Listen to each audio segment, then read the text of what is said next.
好多成熟男士同我講，想揾年齡較大嘅女士做另一半，但往往唔成功。反而佢哋發現追30歲以下、性格相對單純嘅靚女容易好多。其實呢個係心理學問題。當一個女人事業有成、經濟獨立，佢哋嘅防禦機制會好強，因為佢哋唔再需要男人提供資源，所以會用極嚴苛嘅標準去篩選伴侶，因為佢哋唔需要妥協。呢個係價值對等心理，佢哋要嘅唔係伴侶，而係棋逢敵手嘅戰友。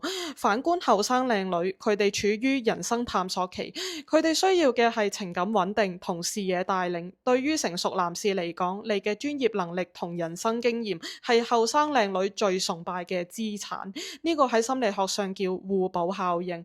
所以如果你想揾一個同你共諧連理嘅對象，你需要嘅唔係女方華麗嘅 CV，而係一個性格同價值同你互補到嘅女朋友。私信我配對服務，幫你用最短時間，用你嘅優勢幫你揾出合適優質嘅女朋友。拜拜。